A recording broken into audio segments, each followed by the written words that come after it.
영국은 브렉시트, 미국은 트럼프 당선, 프랑스는 르펜 결선 진출.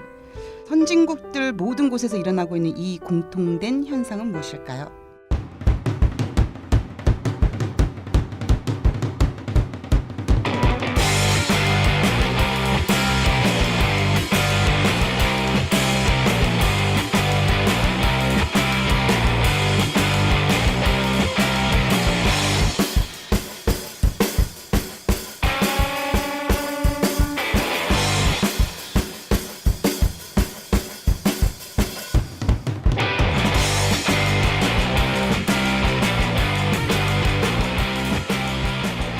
안녕하세요. 이렇다 54의 저는 마돈나입니다. 예, 지난 4월 23일 프랑스 대선이 있었죠? 네. 네, 아시죠 두 분? 네네. 네네. 네. 모든 여론조사 예상대로 마크롱하고 르펜이 각각 1위, 2위를 해서 결선 투표에 올라갔다는 거, 뭐 다 언론 보도에서 확인하셨을 것 같고요. 네. 예, 프랑스 선거법상 1차 투표에서 과반 득표가 나오지 않으면 2주 후에 결선 투표를 치르게 되어 있어요. 그렇죠. 예, 그래서 이제 5월 7일이 결선 투표입니다. 그러니까 우리가 5월 9일이니까 이틀 전에 그렇죠. 결선 투표가 있네요. 네. 전 일단 이 결선 투표 좀 부럽습니다. 네, 맞습니다. 예, 우리나라 선거법도 꼭 개정을 해서 결선 투표가 반드시 생겼으면 좋겠는데요. 네. 제가 얼마 전에 런던 시장 투표용지를 좀 본 적이 있어요. 그러니까 결선 투표 하자고 하면 국민들이 또 복잡하지 않겠냐. 뭐 프랑스처럼 2번 투표해야 되는 거 아니냐 이런 얘기가 나올 것 같아서 제가 미리 좀 설명을 드리면 이제 런던 시장 같은 경우에는 이제 한 번에 투표를 하는데요. 우리 학교 1지망, 2지망 표기하는 것처럼 결선 투표를 미리 같이 하는군요. 예, 한 용지에 2개를 체크하도록 하고 있어요. 그리고 이제 일선으로 표시된 표의 과반수를 획득한 후보가 없으면 1위, 2위 후보만 남겨놓고 나머지 후보가 제외가 돼요. 그래서 제거된 후보가 얻은 투표용지를 그 2순위로 표시된 후보에게 각각 이양을 하는 거예요. 그래서 같은 날 1차 투표와 2차 투표를 한꺼번에 실시하게 돼 있다는 거죠. 예. 그래서 우리도 결선 투표를 받아들인다고 해서 뭐 그렇게 막 또 복잡하게 2번 투표하고 뭐 이러지 않아도 충분히 할 수 있다. 뭐 이런 생각이 들어요. 아, 예, 그러네요. 예. 뭐 그런 제도적인 어떤 네네네. 방법이 있겠네요. 네네네. 이 결선 투표가 없으니까 이게 맨날 대선 투표할 때마다 뭐 누구 찍으면 누가 되느니 네. 누가 안 되게 하려니까 뭐 예를 해야 되느니 이런 뭐 전략적 투표랄까? 네네. 자신의 의사대로 지지하는 후보를 뽑아야 되는데 네네. 괜히 욕먹고 말이에요. 그러니까. 그래서 최선인 후보에게 투표를 해야 되는데 차악. 요새 유행하는 말 있잖아요. 차악. 그러니까 차악인 후보에게 이 투표를 해야 되는 건 이거 좀 투표의 본질에 어긋나는 것 같고요. 너무 슬프잖아요. 네, 사실 뭐 요새 TV 토론 이후 심상정 후보 네네. 지지 올라가고 있는데 네네. 제가 만약에 심상정 후보라면 머리가 좀 복잡할 것 같아요. 그럴 것 같아요. 왜냐하면 아무래도. 투표율이 너무 작으면 네네. 좀 문제가 있죠. 네네. 너무 올라가서 네. 특정 후보를 낙선시키게 되면 뒷일이 또 문제가 있잖아요. 또 욕을 먹게 욕을 되죠. 먹게 되니까 예. 이게 굉장히 머리가 복잡할 것 같아요. 적절하게 이렇게 투표하기 어렵잖아요. 그런데 저는 네. 또 개인적인 의견으로는 심상정 후보가 득표율이 높아야 만약에 혹시 문재인이 당선된다 하더라도 아 이게 너무 전폭적으로 지지받지 않는구나. 이게 사람들이 그 진보 정당에 대한 열망이 있구나. 뭐 이런 긴장감이 있을 것 같아서. 그게 이제 저는 결선 좀- 투표가 있으면 그게 잘 되죠. 예. 그러니까 예. 말입니다. 네. 그러니까 사람들이 이제 평등 투표라 그러면 1인 1표라고 생각하는데요. 네. 자신이 1표 1가치여야 됩니다. 네. 네. 네. 한 표가 동일한 가치를 가져야 되는데 네. 네. 어쨌건 단순 다수 선거제에서는 동일한 가치를 가질 수가 없죠. 그렇죠. 3표가 너무 많죠. 예. 네. 그렇고요.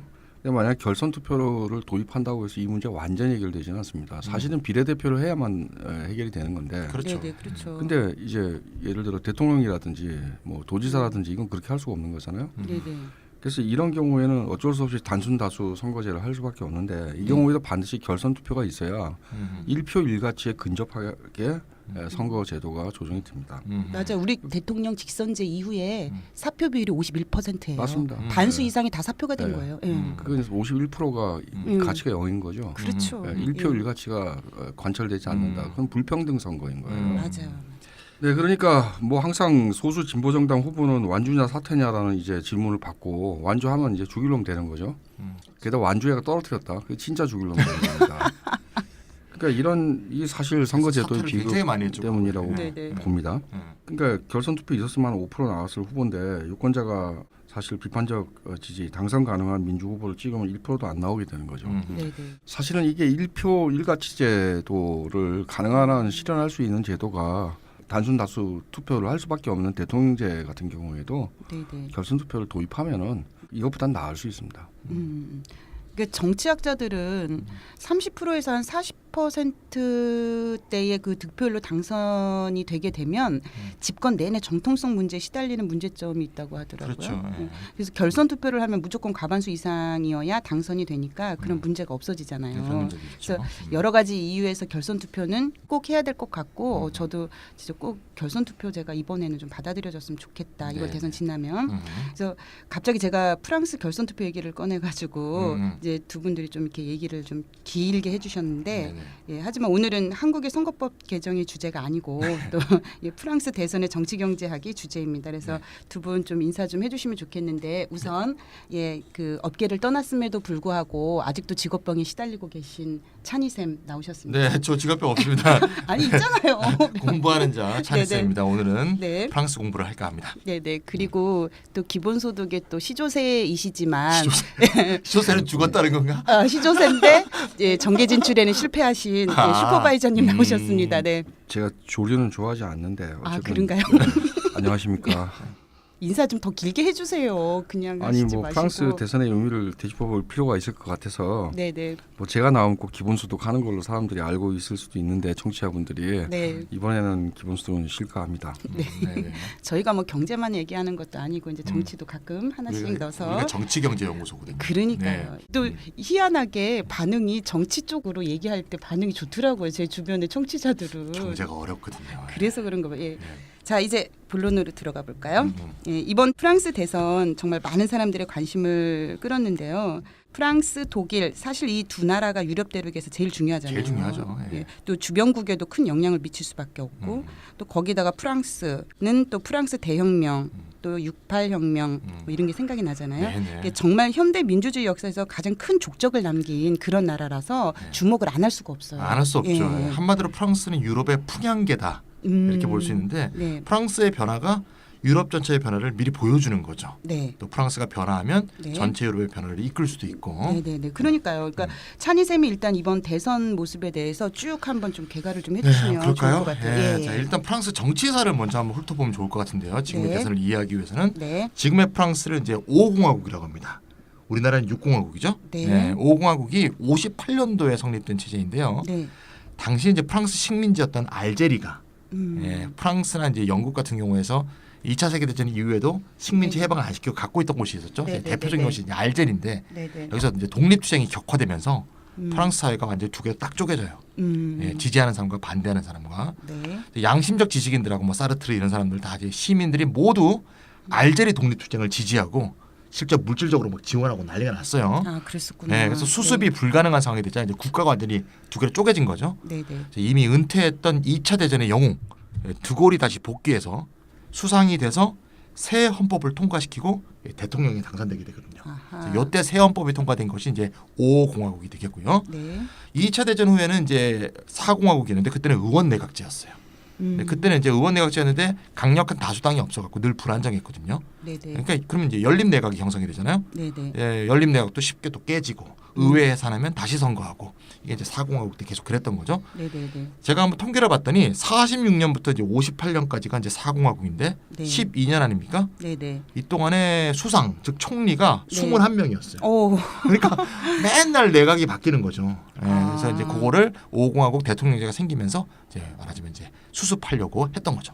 저는 그러니까 연립정부로 이렇게 내각을 구성하면 정책적으로 좀 되게 유리할 것이다 생각해서 좋은 점만 있는 줄 알았더니 이게 전국 불안이 계속 되는 부분도 있네요. 네, 그거는 이제 열림 내각에 참여하는 이제 정당들이 네네. 얼만큼 친연성이 있는가에 달려 있는데 아. 적대성이 더 강하거나 공통분모가 없으면 매우 네네. 불안정해지게 되겠죠. 그러니까 예. 예, 그러면 두골 주도하에 대통령제로 바뀐 이유가 이런 불안정한 전국 때문에 그런 거네요. 네, 그거 이제 직접적인 원인 이제 알제리 독립투쟁 네. 이거로 인한 문제가 있었고요. 그래서 이제 그때 임기 7년에 대통령제로 개헌을 했어요. 네네. 그게 이제 프랑스 5공화국이고 정확히 말하면 이제 이게 대통령제가 아니고요.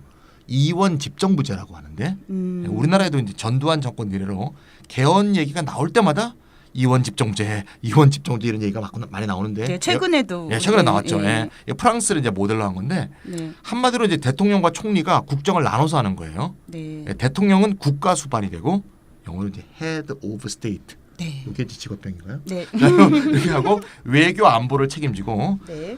의회 선거를 해서 의회 다수당이 된 지도자가 수상이 돼서 네. 뭐 총리라고 해도 되겠죠. 정부의 수반 Head of Government가 돼갖고 국정을 담당하는 그런 체제가 이원 집정부제가 되겠습니다. 그러니까 뭐 쉽게 말해서 외치 내치 그렇죠. 이렇게 네. 구분한다 이렇게 네. 생각하면 되겠네요. 네네. 그럼 프랑스 같은 경우에는 의원 내각제 전통을 살리면서도 또 강력한 대통령을 신설해서 권력을 좀 분산한다, 분점한다 뭐 이런 뜻으로 네, 그렇게 된 거죠. 예. 되겠네요. 예. 네, 처음 드골이 이제 58년에 대통령이 될 때는 이제 간선제였어요. 그렇구나. 네, 근데 네. 이제 드골이 임기 중에 네. 62년도에 이제 국민 투표를 해서 직선제로 바뀌었고요. 네. 2000년에 이제 그 유명한 대통령 자크 시라크라고 있었는데 얘가 7년제를 5년제로 단축하는 개헌을 했어요. 그래서 이제 대통령이 5년 만에 끝내게 됐고요. 네네. 그래서 현행 직선이면서 5년제 대통령의 골격이 이제 2000년에 완성이 된 거죠. 어허. 음흠. 그 찬희쌤 말씀 들으니까 좀 의문이 풀려요. 네네. 제가 뭐 공부를 열심히 하진 않았지만 네. 이제 고등학교 세계사 시간에 음. 프랑스는 강력한 대통령제다 이제 음. 이렇게 알고 있었거든요. 네. 그래서 임기가 7년이고 또 연임도 가능해가지고 14년까지 대통령을 한다고 이렇게 배웠었어요. 그러면 그랬었죠. 이제 예, 그렇게 배웠어요. 14년을 집권하면 진짜 좀 엄청난 건데. 엄청나게 길죠. 예. 예. 근데 이번에 왜 5년 만에 대통령 선거를 했을까 궁금하기도 그렇죠. 했었거든요. 2012년에 했었죠. 예. 네, 그래서 음. 이제 두골이 시작한 5공화국, 그러니까 그동안 대통령도 여러 명을 배출했을 것 같은데 들으면 알만한 사람들도 여러 명 있겠죠? 네, 좀 살펴볼까요? 네네. 아, 그 전에 음. 지금 이제 5강국으로 바뀐 게 예, 의원 내각제가 가진 정정 불안 때문에 그렇다 이렇게 짚었는데 네. 사실은 독일은 계속 의원 내각제였거든요. 음흠. 정정 불안이 없었거든요. 음흠. 프랑스 4공화국은 내각 구성에 상당히 어려움을 가졌는데 독일은 그러지 않았다. 왜 그랬을까? 사실 독일의 경우에는 기민당, 3인당이 양당제라고 볼 수 있어요. 그리고 나머지 두세 개 정당이 5%에서 10% 정도를 가지고 있는 네. 정당들이 있는 거죠. 근데 반면에 프랑스의 경우에는 굉장히 많죠. 4당 체제였어요. 네. 4공화국이. 음. 사회당과 공산당이 거의 비슷했고요. 공산당 셌죠 그때. 예, 그리고 드골파하고 그리고 자유주의 정당이 비슷했어요. 그러니까 이게 4당 체제이기 때문에 상당히 내각 구성하기 힘든 과정이었고 음흠. 그러면 대통령제, 이원 집정제로 바뀌어가고 전국이 안정되느냐? 그게 아니죠. 왜냐하면 사실은 이 4당 체제가 양당 체제로 바뀌고 공산당의 입지가 줄어들고 네. 또 저쪽에서도 드골파 자유주의자들이 하나의 당으로 동맹을 하고 뭐 이런 과정에서 전국이 안정이 됐다고 볼 수 있어요. 그렇죠. 그러니까 그 구성하는 정당들의 관계가 제일 중요한 거니까 아까 저도 말씀드렸지만 네. 정당들이 만큼 이렇게 공통분모가 없는 정당들이 여러 개가 있게 되면 네. 그 자체가 이제 열린내각이 불안정하게 되는 그러니까 거죠. 공산당 입장에서 사회당이 더 나쁘거나 드골파 입장에서 자유주의당이 더 나쁘거나 그러면 이 연정이 수립될 수가 없죠. 그러면 그렇다고- 자크 시라크 다음 대통령은 누구예요? 이제 대통령 한번 짚어볼까요? 네네. 일단 대통령제로 바꿨어요. 그래서 드골이 두 번 했죠. 네. 5강국 때 가가지고 네네. 두 번째 임기 중에 사임을 합니다. 사임하죠. 그러니까 어떻게 보면 6.8혁명은 사실상 쫓겨난 거라고 쫓겨난 볼수 거죠. 있죠. 6.8혁명으로. 예. 그리고 뽕피두가 대통령을 했고 파리에 있는 뽕피두 센터의 그 뽕피두 아, 네. 그 예, 들어봤어요. 네. 예, 뽕피두 가보셨어요? 센터 아니요. 전 가봤습니다. 아, 네, 네. 부럽습니다. 네. 엄청 큽니다. 네. 다 보기도 좀 힘들어요. 근데 다리도 저는 되게 아프고. 뽕피두가 네. 대통령이라고 생각한 적이 없어요. 음. 센터밖에 생각이 안 나. 음. 네네. 네, 그쪽으로 유명했죠. 네, 아무튼 뽕피두는 임기 중에 이제 사망을 하고 그렇구나. 그다음에 이제 지스카르 데스탱이 7년 데스탱. 임기를 했죠. 데스탱은 드골주의자는 아니에요. 우파인데. 맞습니다. 그러니까 자유주의 정당 아, 출신이고요. 네네. 그러니까 7년 임기를 채웠고 그다음에 유명한 프랑스와 미테랑이죠. 미테랑. 사실 5강국에서 처음으로 좌우 권력 교체가 일어난 겁니다. 그 그렇죠. 미테랑 대통령이 동성애 차별 폐지하고 그 사형제 폐지한 그 대통령 맞나요? 자세히 모르겠는데 그렇겠죠 아마. 뭐 아무래도 첫 네. 좌파 대통령이니까. 찾아봐야 되겠다. 뽕피드나 드골이 했을 리는 없고요. 네네. 미테랑이 81년부터 95년까지 14년간 두 번 연임해서 14년간 집권했으니까 14년. 그 시기에 일어났던 일일 겁니다. 네. 이 사람이 처음이자 마지막입니다. 14년은. 네. 네네네. 맞아요. 미테랑이 그랬군요. 네. 그리고 이제 그 시장 파리 시장을 하던 자크 시라크가 계속 대통령 도전했는데 미테랑은 졌고요. 네. 그다음 미테랑이 물러나자마자 이제 다음 대통령으로 이제 7년 임기를 한 번 했고 네. 그리고 나서 개헌을 해서 좀 줄이자 7년 너무 길지 않냐 해서 5년을 또 한 번 합니다. 네. 그러니까 연임한 거죠. 시라크도 12년 했네요. 12년 한 겁니다. 음흠. 길다. 95년부터 2007년까지 한 거고요. 네네. 그리고 나서 사실 루아엘하고 사르코지가 붙었는데 사르코지가 이겼습니다. 네. 사르코지도 파리 시장 출신이고요. 맞아요. 아. 사르코지가 이겨가지고 5년을 했어요. 2007년, 12년. 네네네. 그리고 그 다음에 지금 물러나는 대통령 올랑드가 했죠. 그러니까 전체적으로 보면은 네. 대통령제 하에서 네. 사회당이 대통령을 낸 건 딱 두 번입니다. 두 번. 나머지는 우파가 했네요. 미테랑과 올랑드 이게 두 어. 번이었고 나머지 그 긴 시간은 전부 다 네. 우파가 했다 이렇게 보시면 됩니다. 뭐 12년씩 14년씩 막 하다 보니까 의외로 대통령이 몇 명 없죠. 몇 명 없네요. 네, 한 50년, 60년 지난 건데도. 예. 예. 그러면은 우리가 이제 프랑스 5공화국 역사를 알았으니까 음흠. 대통령들에 대해서도 좀 얘기를 좀 들어봤고요. 음. 그럼 이번 대선 얘기로 좀 넘어가 볼까 해요. 음흠. 한국은 이번에 15명 출마했죠. 어우, 예, 많았습니다. 예. 근데 물론 2명이 사퇴를 벌써 했습니다. 2명이 날아갔습니다. 예, 남재준, 김정선. 이 남재준 저희 고등학교 선배인데요. 이 사람 왜 나온 거예요? 글쎄요, 저도 아, 그게 짜증나, 숙제. 진짜. 이분이 국정원장 출신. 우리 고등학교 수치입니다. 네. 그러니까요. 네. 아. 죄송합니다. 예, 프랑스는 11명이 출마했었죠. 네. 그러니까 새누리당 관련자들이 대거 출마한 우리나라랑 달리 이 면면이 다 흥미롭던데 먼저 출마했던 분들 좀 훑어봐 주세요. 우리 프랑스 공부하신 프랑스어가 아니라 프랑스 공부하신 찬희 선생님 네, 부탁드릴게요. 네, 공부 좀 했습니다. 네. 네, 좀 전에 이제 슈퍼바이저님이 프랑스 5공화국이 이제 우파와 좌파 이렇게 얘기했잖아요. 네, 그때 네. 이제 나머지 분들은 다 이제 중도 우파라고 볼 수 음. 있겠고요. 사회당은 이제 중도 좌파라고 볼 수 있겠고, 먼저 이제 그쪽 후보부터 먼저 보도록 하겠습니다. 네. 프랑스 이제 중도 좌파를 대표하는 건 현 집권당 사회당인데요. 네. 그래서 영어로 소셜리스트 파티죠. 물론 프랑스어로 제가 못 읽어서 영어로 읽었습니다. 예, 사회민주주의 정당입니다. 예, 네. 프랑스와 올랑드 현 사회당 대통령이 재출마를 포기했는데요. 어? 재출마가 가능한데 왜 포기를 했죠? 인기가 없어서. 예, 이 법적으로는 가능해요. 근데 네. 인기가 너무 없어요. 없어도 아. 프랑스 역사상 최저 인기인데요. 2016년 11월에 여론조사했더니 지지율이 4%였어요. 너무하다. 그리고 코미디 네. 주제로 굉장히 많이 쓰였습니다. 예. 그래서 출마를 안 한 게 아니고요. 네. 못한 거예요. 못한 예. 거예요. 이 58년 5공화국 출범 이후에 대통령이 재선에 도전하지 않은 게 이번이 최초입니다. 예. 불명예다. 사회당 네. 자체도. 네, 예. 사회당이 지금 심각한 상황입니다. 그러네요. 그래서 사회당이 이제 좌파의 세를 모으기 위해서 너무 지금 세가 안 좋으니까 네. 좌파와 생태주의자를 포함한 오픈 프라이머리를 제창했어요. 이 오픈 프라이머리라는 것은 당원 외에도 국민이 이렇게 신청하면 투표하는 네. 말하자면 국민 경선이죠. 우리나라도 이제 국민 경선 하지 않았습니까? 그래서 여기에 이제 사회당하고 좌파 급진당하고 민주주의 운동하고 생태주의 당이라는 이런 이제 작은 정당들이 다 호응을 해서 요 정당들이 모여서 국민 경선을 했어요. 아. 이 당에서도 이제 후보가 막 나왔습니다. 녹색당하고 공산당은 이 국민 경선에 참여하지 않았고요. 아, 그렇군요. 따로따로 했습니다. 결국 사회당의 분우와 아몽 나이는 49살이고요. 네, 그 유명한 아몽이 아몽. 지금 등장했네요. 하몽이라고 읽으면 안 됩니다. 네. 아몽입니다. 이게 이 사람이 이제 49살인데 아주 젊습니다. 후보가 됐습니다. 이 사회당은 이제 프랑스 정치 구도에서 이제 중도 좌파에 속하는데 그 당 내에 또 우파가 있고 중도파가 있고 좌파가 있어요.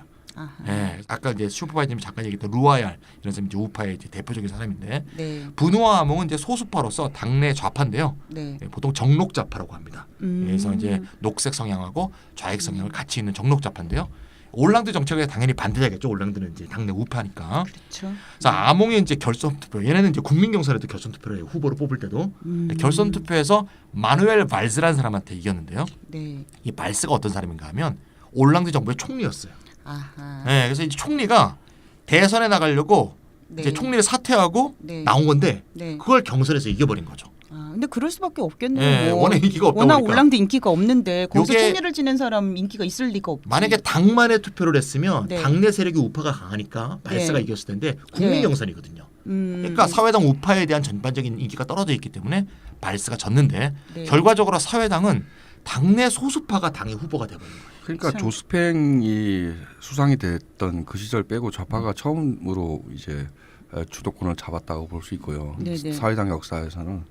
근데 아무튼 선거 결과가 그렇게 좋지 않으니까 이게 어느 정도 갈지는 모르겠지만 아무튼 이 올랑드 정부와 발스 총리의 실망한 사회당 지지 대중이 표를 찍지 않고 그리고 아몽이 경선에서 이겼다 이렇게 해석하시면 될 것 같습니다. 네. 다른 한편에서는 또 아몽이 우리가 굉장히 관심이 있는 우리 슈퍼바이저님이 정말 10여 년 동안 계속 싸우신 보편적 시조세. 기본소득. 시조세.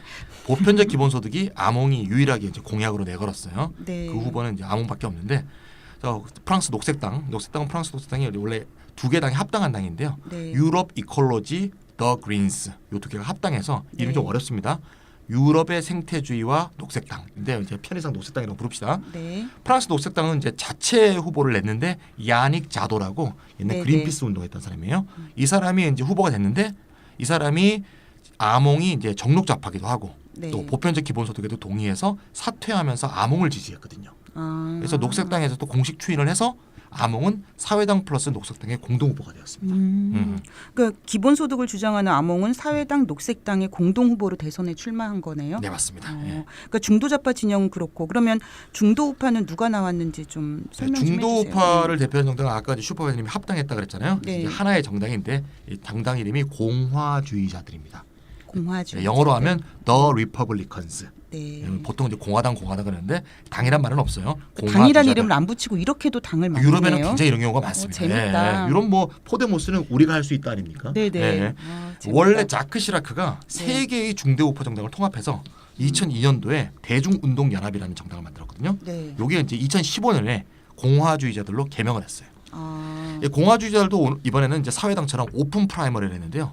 프라이머리 이름은 우파와 중도파의 국민 경선이었어요. 네. 라이트와 센터의 경선 이렇게 돼 있는데 프랑스 중도우파 정당에서 역사에서 오픈 프라이머리 한 게 이번이 최초랍니다. 뭐지? 뭔가 네. 자신감이 생긴 건가? 뭔가 이렇게 이게 이제 확실히 이길 수 있다 우리가 이런 그러니까요. 느낌을 처음에 가졌습니다. 네, 네. 재밌는 거는 전 대통령 사르코지도 네. 경선에 참여했어요. 또 그래요? 대통령을 하겠다고 오. 3위를 해서 결선에 못 올랐고요. 뭔 창피야. 네. 그러니까 참 우리가 보기에도 네. 예, 참신하다고 볼 수는 있는데 참신하죠. 네, 사르코지는 참 굴욕이네요. 네, 아니 그렇죠. 뭐 지스카르 데스탱도 네, 네. 한 번 한 다음에요. 네. 그다음에 시라크랑 네, 네. 경선에 계속 졌어요. 별일 아닙니다. 한 번 네. 대통령 했던 아이고, 사람. 이게 참. 프랑스는 우리나라보다 확실히 덜 권위적인 나라인 것 같아요. 확실히. 그런가 봐요. 우리나라 같은 예. 폼으로라도 안 하고 예. 뭔가 대통령 예우가 적은 거 아닐까요? 우리나라 대통령 예우가 굉장히 많고. 맞아요. 대통령 예우 굉장히 많아요. 많아요? 네. 아, 자, 그렇죠. 권력 욕이겠죠, 뭐. 그래서 결선 투표에 자크 시라크 때 총리를 한 알랭 쥐페라는 사람하고 네. 사르코지 때 총리를 한 프랑스와 피용이 둘이 붙은 거예요. 전 총리 2명이 붙은 거죠. 네. 그래서 이제 피용이 승리해서 후보가 되었고요. 사실 아까 말씀드렸죠. 올랑드 정부가 인기가 4%였기 때문에 당연히 중도 우파가 반사적 이익을 얻고 있어서 올해 초에 여론조사를 해보니까 르팽이 1위였고요. 네. 피용이 2위였어요. 그래서 이제 결선 투표에 올라가면 네. 당연히 피용이 대통령이 된다. 네, 이렇게 네. 다 예상하고 있었는데 그때 페넬로페 게이트라는 게 터진 거예요. 아, 그래요? 페넬로페 게이트가 어떤 사건인데요? 페넬로프 뭐 발음을 이렇게 되겠는데요. 네. 피용이 과거 이제 상원 의원을 할 때 아내의 이름이 페넬로프입니다. 아, 아내 그래서 이름이군요. 아내하고 자식들을 보좌관으로 허위 채용을 해갖고 총 88만 유로 즉 11억 원을 횡령했다는 사건입니다. 어마어마하다. 네. 그래도 프랑스도 우리나라랑 다르지 않네요. 예, 부패는 거의 비슷한 것 같습니다. 네. 부패 기득권 정치는 뭐 똑같은 거겠죠. 그래서 페넬로프 게이트가 터지면서 피용이 지지율이 확 떨어졌어요. 그래서 그럴 수밖에 없겠네요. 예. 그래서 5월 7일 결선 투표에 못 나가도록 결국 3등을 하는 그런 비참한 사태가 나와서 중도 우파가 권력을 잡는데 실패한 거죠. 그렇구나. 그러면 슈퍼바이저님이 50하국 내내 중도 우파와 중도 좌파가 번갈아 가면서 대통령을 해온 것을 잘 설명을 해주셨잖아요. 네네. 그런데 이번 대선에서는 두 파의 후보, 즉 아몽과 피용이 모두 결선 투표에 못 올라갔거든요. 참. 예. 그러면 50하국 역사상 이것도 좀 최초라고 하던데 중도 우파와 중도 좌파를 대표하는 정당의 후보가 한 명도 결선에 못 올라갔다는 최초입니다. 최초. 거죠. 예. 둘 중에 하나는 올라가야 되는데. 예. 그러면 혹자는 유럽에서 좌파 우파의 정치적 도식은 이제 사라졌다고 말하던데 슈퍼바이저님, 그럼 이런 프랑스 역사상 초유의 사태가 의미하는 것은 어떤 것일까요? 그래서 많은 사람들이 이제 정당 체제의 청산이라고 말도 하는데요. 네, 뭐 네. 정당의 시대가 끝났다, 정당 체제가 끝났다 이렇게 얘기를 하는데, 네. 근데 좀 정확하게 말하자 그러면은 기성 엘리트 정치의 종식이다 이렇게 보는 게 맞습니다. 기성 네, 네, 엘리트 네. 정치라는 거는 유럽의 정당 체제의 모델을 만든 거고요. 어느 나라나 다 이제 통용됐던 체제이고요. 네. 오른쪽에 이제 기독교 민주주의, 그러니까 프랑스는 카톨릭이고 독일은 카톨릭과 개신교의 동맹이고 네. 뭐 이런 차이는 있지만 기독교 민주주의와 자유주의 계열 중도 우파 정당이 있고 이게 두 당일 수도 있고 한 당일 수도 있고 그렇지만 이런 이제 중도 우파 그렇죠. 블록이 있죠. 네. 그리고 왼쪽에는 이제 사회민주주의 그리고 사회민주주의에 대해서 약간의 좌파적인 비판을 하고 있는 민주사회주의 진영 이렇게 중도 좌파 블록이 이제 양축을 이뤄가지고 주도를 해온 건데 그렇죠. 이런 방식의 정당 체제가 상당히 오랫동안 이어질 수 있었던 것은 뭐 50년대나 60년대를 보면 유럽 복지국가 같이 만들었고 네. 당시에 이 조합주의 그리고 당시에 산업자본주의 핵심인 대량 생산, 대량 소비의 포도주의 체제 이런 속에서 중도파 정당 체제가 물적 토대를 가지고 있었다 봅니다. 근데 이제 신자유주의 들어가면서 어떻게 됐느냐? 사실 이 둘 다 신자유주의적으로 수렴을 했습니다. 그러니까 우파가 하는 일이나 중도 우파가 하는 거나 중도 좌파가 하는 거나 별로 차이가 없어지고 그러면서 사실은 기성 엘리트 정당 체제 전체에 대해서 반대하는 세력들이 극좌 극우에서 생겨나는 것이었다라고 보시면은 될 것 같습니다. 그러니까 뭔가 중도파 정치를 떠받쳐왔던 토대가 무너지고 있다는 느낌이 드는데요. 맞습니다. 그러니까 중도파 정치가 그러니까 좌우에서 다 수렴했다. 사실 올랑드를 볼 때 뭐 그 전임자랑 뭐가 다르냐 이렇게 생각을 했다는 겁니다. 사람들이. 올랑드를 소셜리스트라 그러면 정말 얼마나 황당하겠어요. 딱 이러면 소셜리스트 파티인데. 물론 집권할 땐 그러니까요. 부유세 가지고 집권을 했는데요. 네. 이게 올라가서 한 짓은 뭐 그런 거랑 상관이 없거든요. 네. 그럼 독일에서도 슈레더 정부를 볼 때 네. 사람들이 어떻게 생각했느냐. 신자유주의 개혁을 완성한 사람이거든요. 아. 그러니까 이게 어떤 정당이 되든지 달라진 게 없었다라는 거죠. 그리고 유럽 전체에서 신자유주의 완성은 유럽연합과 유로존, 특히 유로존으로 이제 하나의 완결적인 어떤 순환을 끝내죠. 네, 맞습니다. 그러면서 유로존 안에서 국가 간 격차가 확대되고 남유럽은 뭐 피그 욕을 얻어먹고 있지만 남유럽에는 이제 뭐 신자유주의에 대한 대중적 저항들이 생겨나고 뭐 국가 간 격차, 지리적인 차이성 이런 것도 등장하기 시작했다는 겁니다. 그리고 전반적으로 유로존과 유럽 연합 국가들까지도 금융위기와 경제 불안이 심각해졌고 뭔가 이제 대안을 내세워야 되는데 그 대안이라는 게 좌건 우건 별로 신통치 않고 비슷하고요. 준별성이 없고 그리고 중도 좌파건 중도 우파건 다 현 체제, 긴축, 사회복지 축소, 민영화 확대 등을 다 지지하고 있고 약간의 차이만 가지고 있을 뿐이니까 그 사이에서 중산층은 몰락하고 양극화는 심화됐다. 그러면은 새로운 정치 세력이 등장할 수 있는 이 가능성이 생긴 거죠. 이게 옛날의 극우 또는 옛날의 극좌하고 다릅니다. 옛날의 극우라 그러면은 이 50년대 60년대 정당 체제가 수립될 때 옛날의 극우라 그러면 그건 사실 나치죠. 나치죠. 예. 네. 근데 나치는 청산을 한 거고 또 옛날의 극좌라 그러면은 이건 친소파입니다. 근데 그렇죠. 이거 없잖아요. 없죠. 그렇죠. 그런 사회주의 체제가 무너졌죠. 그러니까 새로운 극우 또는 새로운 극좌가 등장할 수 있는 이 영역들이 생겼다라고 볼 수 있죠. 자 그리고 이제 난민 문제가 터졌습니다. 신자유주의 폐허 위에서 이제 난민 문제가 이제 사실 지구화의 어떤 부산물로 유럽에 이제 터진 건데요. 네. 중동 내전이 생기고 엄청난 난민이 유입하고 엄청나게 왔죠. 그러면서 극우파의 입장에서는 사실 새로운 어떤 이 갈등 관계 속에서 자신들의 정치 세력을 수립할 수 있는 절호의 기회를 맞게 된 거죠. 네네. 그러니까 중도 우파, 중도 좌파의 물적 토대가 무너졌다. 그리고 신자유주의 그들이 만든 게 신자유주의인데 신자유주의가 위기에 빠진 거죠. 사실 자신들의 정당 체제의 물적 토대가 위기에 빠져 있는 겁니다. 그리고 중도 우파와 중도 좌파의 경쟁이란 누가 위기를 더 잘 관리하는가의 경쟁. 이 위기를 극복하는 게 아니라 얼만큼 잘 관리하는가의 네네. 경쟁에 지나지 않게 된 겁니다. 그리고 우파는 이민과 난민 유입을 통해 가지고 자기네가 등장할 계기를 만드는 거고 또 이 극좌파는 신자유주의 체제 자체를 갖다 그만둬야 된다라는 방식의 정치 메시지를 통해 가지고 그 나름대로 어떤 진영을 형성할 절호의 계기를 만들었다고 볼 수 있습니다. 작년에요. 영국이 유럽연합 탈퇴했잖아요. 그렇죠. 그러니까 브렉시트야말로 이 모든 사태를 응집해서 보여준 거 아닌가 싶은데 그러니까 중도파 특히 중도좌파인 노동당의 지지도가 떨어지면서 떨어졌죠. 예, 구구파인 국민당이 부상을 하고 또 구구파의 선동에 영국의 중도우파 보수당의 일부 정치인들도 합류를 하고 그랬죠. 예, 그러니까 결국 국민투표 결과가 EU 탈퇴로 기결되었었잖아요. 네, EU 탈퇴 작년에 아주 난리 났었죠. 예. 우리 이렇다도 18회, 20회, 22회에서 여러 번 브렉시트에 대해서 심층적으로 다뤘더라고요. 네네. 그래서 제가 좀 뒤늦게 들어봤는데 음. 결국 이런 중도 정치 붕괴 배후에는 사회경제 양극화가 자리 잡고 그렇죠. 있더라고요. 예. 그래서 영국 런던이 유럽의 금융 중심지가 되면서 금융 자본에 기생하는 세력들만 부유해지고 또 전통적인 영국의 산업 자본 또 그 자본에서 노동하는 노동자들은 다 몰락하는 이런 상황. 그렇죠. 예, 그러니까 신자유주의 긴축 정책에 의해 축소되는 사회보장 또 사회복지 몰락하는 중간층.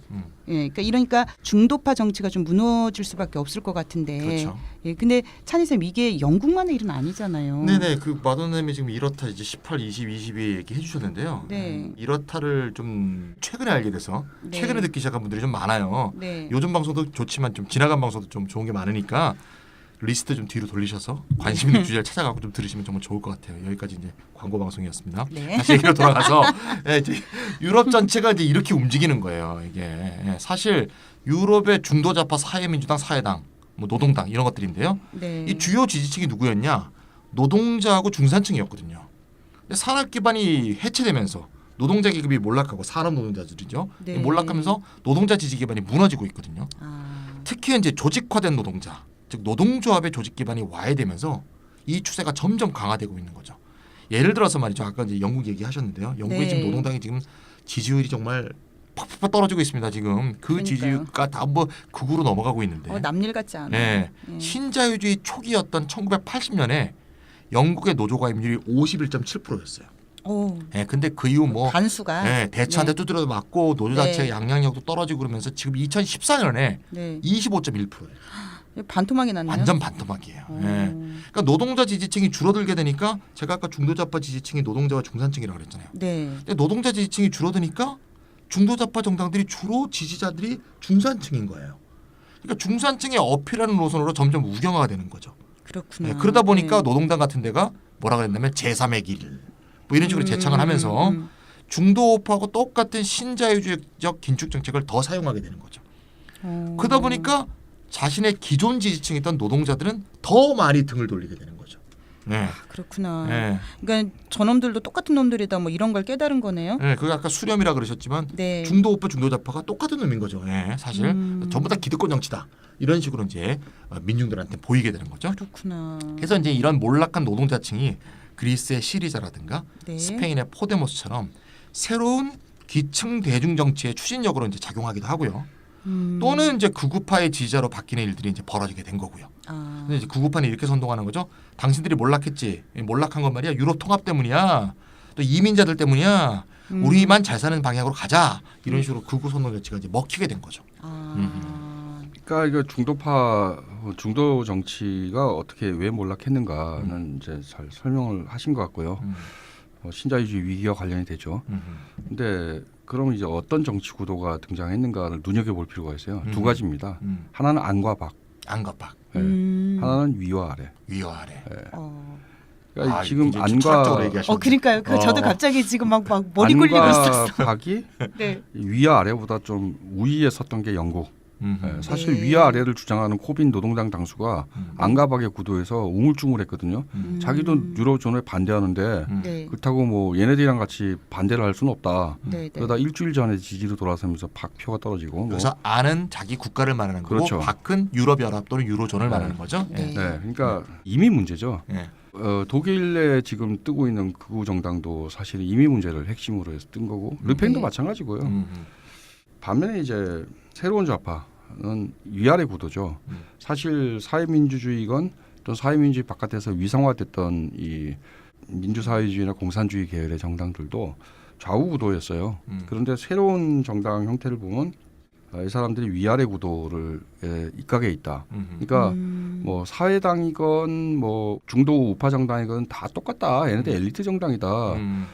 기층 민중을 대변하지 못한다라는 식의 구도를 설정하고 정치를 시작하는 겁니다.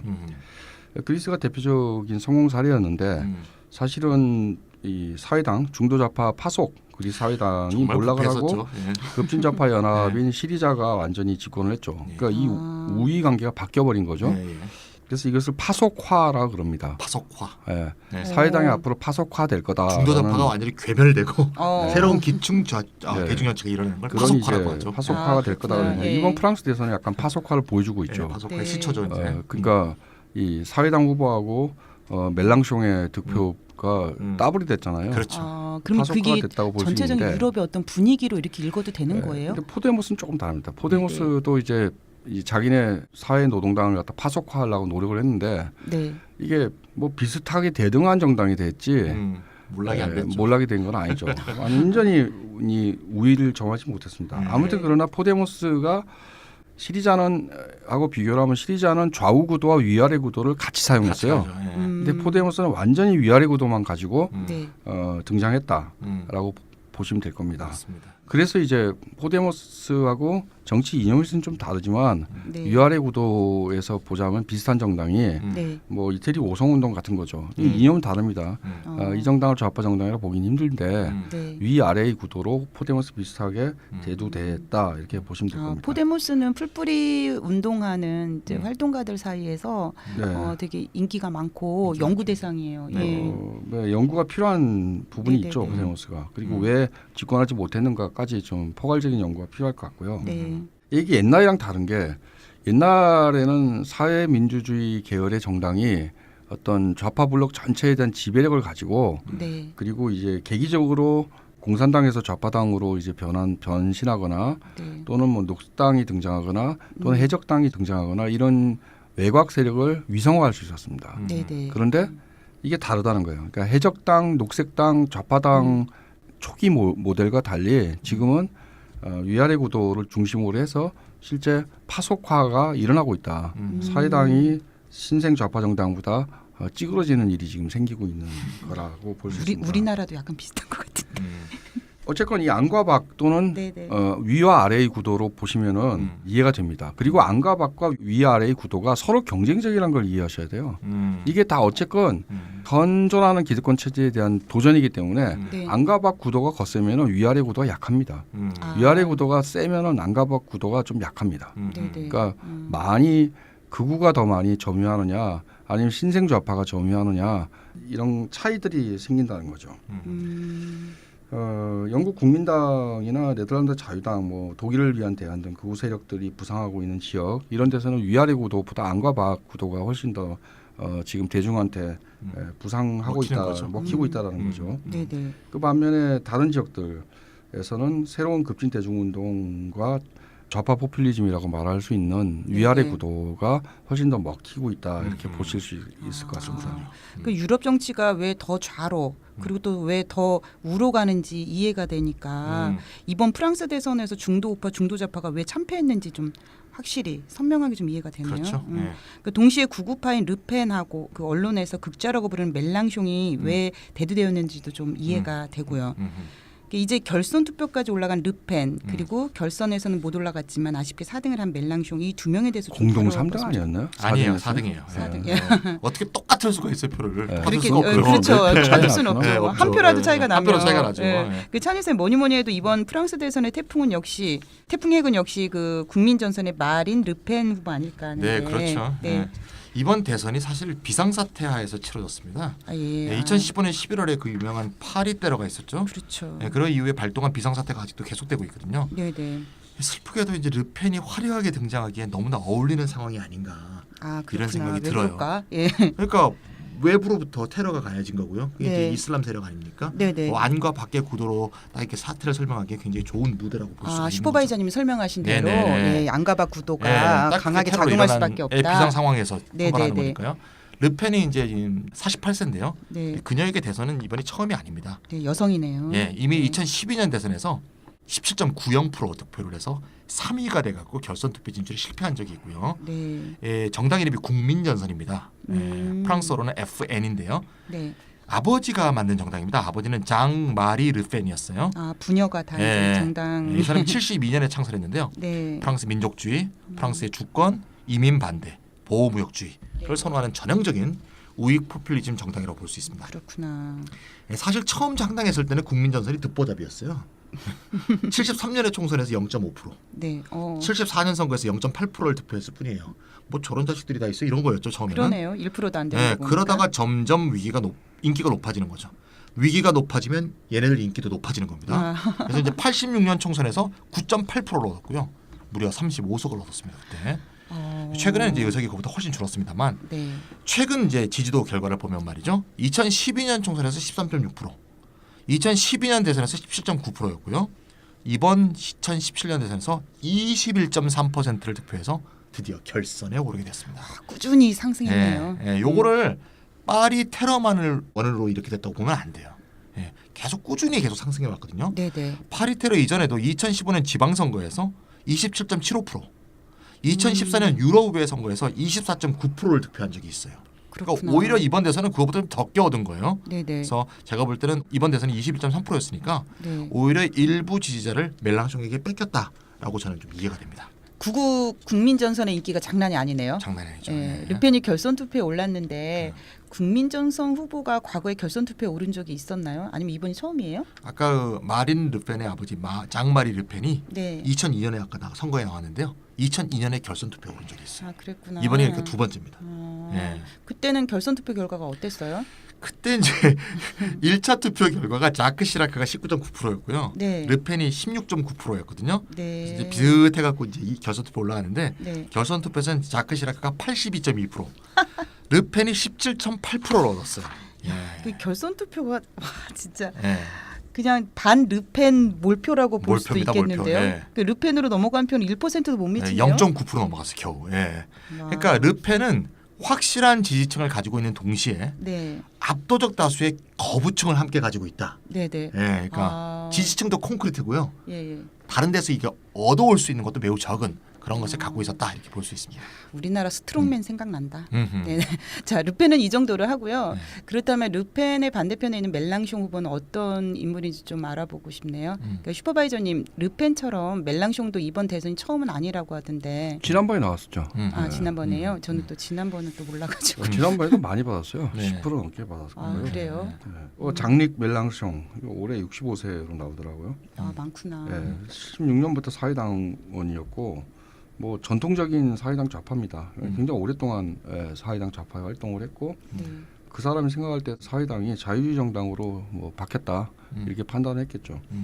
미테랑의 왼쪽 이 좌파 역상이 이제 복잡한데 네. 그걸 뭐 구질구질하게 얘기할 필요는 없을 것 같고요. 일단 2008년 이후에 지금의 이제 사회당 좌파와 좌파 연합까지 이어지는 그 행적은 좀 살펴볼 필요가 있을 것 같아요. 2008년 11월 그러니까 사회당 전당대회죠.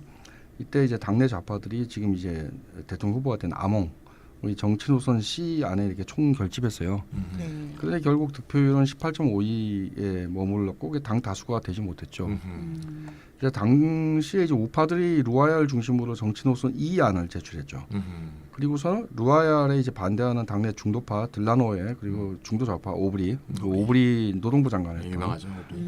그 오브리 안으로 유명하죠. 오브리 계약안으로. 오브리 노동 시간 단축했던 그 오브리입니다. 네. 그리고 좌파 아몽이 연합을 시도했지만 이제 좌절하고 거꾸로 이제 루아얄 안이 중도파 지지를 받아갖고 아니 다수안으로 가게 됐어요. 이 루아얄과 올랑드 지금 헤어졌지만 오랫동안 동지자 동반자 몇십 년 같이 살았죠. 뭐 아, 법적, 부부였었어요. 네네. 법적 부분은 아니었고요. 결혼 안 한 부부. 예. 아, 40년 살았네요. 사실혼 그렇죠. 관계. 네. 예. 뭐 지금 환경 지속 가능한 발전 에너지 장관이기도 하고요. 현 장관입니다. 예. 2007년 대선에 출마해서 사르코지한테 석패를 했습니다. 아, 이때 사실 이 사르코지한테 이겼다 그러면은 그 다음 대통령이 사회당 좌파가 당선될 가능성도 있었겠지만 네. 아무튼 졌습니다. 그러니까 이 당시 바로 이 시점이 중요합니다. 그러니까 좌파가 다 딸딸 모여가지고 했는데 중도 좌파까지 끌어들여갖고 한 거죠. 그런데 18.52%밖에 못 얻고 루아얄한테 압도적으로 진 겁니다. 아. 당내 경선에서. 사회당에 대한 미련이 이제 없어지게 그러니까 멜랑숑은 완전히 이건 끝났다고 생각한 겁니다. 그리고 그랬다. 좌파 일부를 이끌고 탈당해서 프랑스 좌파당을 형성했어요. 네. 좌파당. 물론 사회당 바깥에 전통적인 좌익 블록의 일원인 공산당이 있습니다. 네, 네. 네, 프랑스 좌파당을 결성을 했고 이 이름에서 알 수 있듯이 어쨌든 독일 좌파당을 모델로 삼은 겁니다. 뭐 독일 좌파당은 어떻게 만들어졌느냐? 그러니까 동독 공산당, 그러니까 사회주의 통일당의 후신인 민사당하고 네. 서독의 사회민주당을 탈당한 좌파. 유권자 연합 이 둘이 합쳐갖고 좌파당을 만든 거거든요. 아. 그러니까 3인당 탈당파, 3인당 좌파하고 네. 개혁공산주의자들의 연합이라 보시면 됩니다. 그러니까 2009년 2월에 독일 좌파당의 오스카 라퐁텐 이 사람이 3인당 당수까지 지냈고 탈당했던 유명한 사람이죠. 사람이죠. 라퐁텐. 이 창당대회에 이제 참석할 정도로 뭐 이 독일 좌파당 모델을 삼았다는 게 너무 분명합니다. 그렇구나. 그리고 멜랑숑은 기존 공산당이라든지 다른 좌파 정치 세력과 연합해서 사회당과 다른 새로운 좌파 정당을 모색을 했습니다.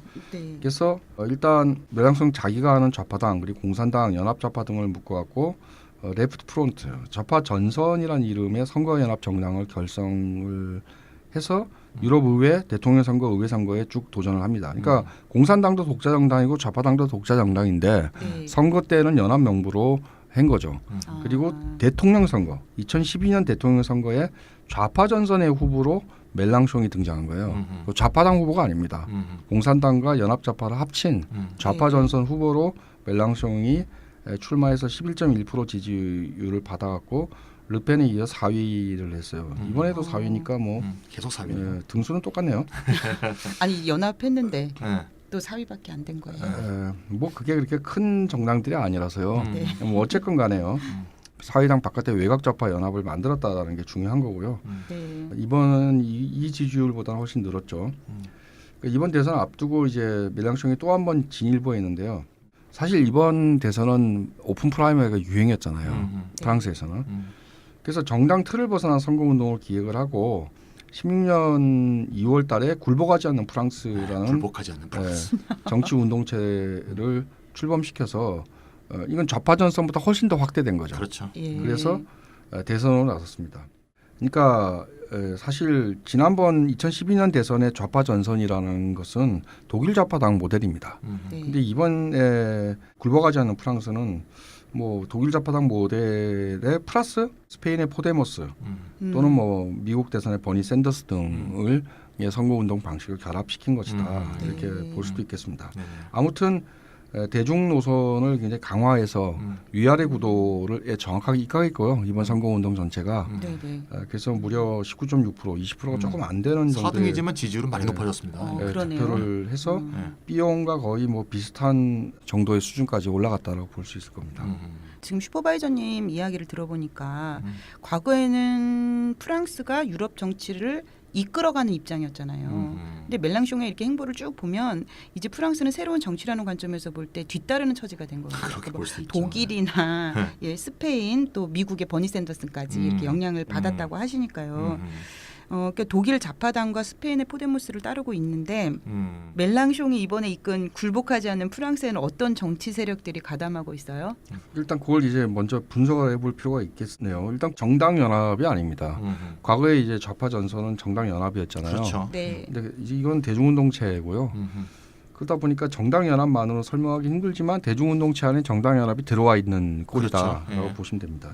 그래서 굳이 참여자 분포를 보면 좌파당이 당연히 많겠죠. 네. 공산당도 당연히 좌파 전선으로 묶여 있는 거 아닙니까? 네, 네. 그러다 보니까 당원 절반 정도가 이거 지지를 하고 있고, 그리고 녹색당에서는 당이 암옹 지지했잖아요. 네. 여기에 반대하는 녹색 좌파가 지지를 하고 활동을 했습니다. 그러니까 사실 이제 대중운동체로 간 거다고 볼 수 있고요. 프랑스 정치가 앞에서 이끄는 입장이었다. 그런데 사실 프랑스 사회민주주의 정치 네. 또는 프랑스 좌파 정치가 최소한 1990년대 이후로 네, 네. 앞에서 이끄는 입장은 아니었습니다. 아, 그리고 그렇구나. 거꾸로 보면은 프랑스 사회민주주의의 우경화 또는 신자유주의화 네, 또 네. 뭐 영국에서 시작된 거잖아요. 네, 네. 영국에서 뭐 제3의 길로 시작된 거고 그렇죠. 네, 블레어가 네. 시작했죠. 기딘스, 블레어 기딘스. 아래서 기딘스가 한 거고 네. 네. 그걸 제일 먼저 받은 거는 슈레더의 신중도였고요. 네, 네. 조스팽 정부는 사실 조스팽은 받니 안 받니 안 받니 이렇게 했습니다. 그러나 결국은 그 우왕좌왕 속에서 프랑스 사회당을 네, 우파가 석권하는 기회를 줬죠. 아. 조스팽 시절에 그렇게 되고 전체적으로 보면은 1990년대 이후에 좌파 정치에 있어서는 프랑스가 앞선 모델이 아니다. 뒤따라가는 모델이라고 볼 수 있습니다. 근데 지금 설명을 들어보니까 이제 다시 이제 결선 투표로 좀 돌아가서 이 굴복하지 않는 프랑스 이제 이 대중운동체가 이제 지금 이제 4등을 했는데요. 사실 제 생각에는 결선 투표에서 르펜하고 멜랑숑이 붙었더라면 더 재밌었을 것 같아요. 그야말로 이제 좌우 정치가 위아래 정치로 한번 대판 붙는데 아까 말씀하신 그러니까요. 거는 안팎 정치와 위아래 정치가 붙는 건데 네. 대박이었겠죠. 이제 사실 네. 득표율을 보니까 르펜이 21.3%예요. 네. 피용이 20%, 네, 네. 멜랑숑이 19.6%니까 네. 정말 근소한 차이거든요. 정말 차이가 별로 없네요. 아슬아슬한 아. 차이였습니다. 이건 그러니까 사실 2등을 누가 하든지요. 네. 네. 예, 사실 마크롱이 1등을 했으니까 그런데 마크롱이 1등 한다고 치고 네. 르뱅을 만약에 다른 후보들이 추월을 했다. 네, 네. 그러면 이게 진짜 점입가경의 그러니까. 싸움이었을 그러니까 거예요. 재밌었을 것 재밌었을 같아요. 것 같은데. 예, 아, 이거 참. 자, 우리 여기까지 이제 르펜과 멜랑숑까지 살펴봤고요. 잠시 쉬었다가 2부로 돌아오겠습니다. 네.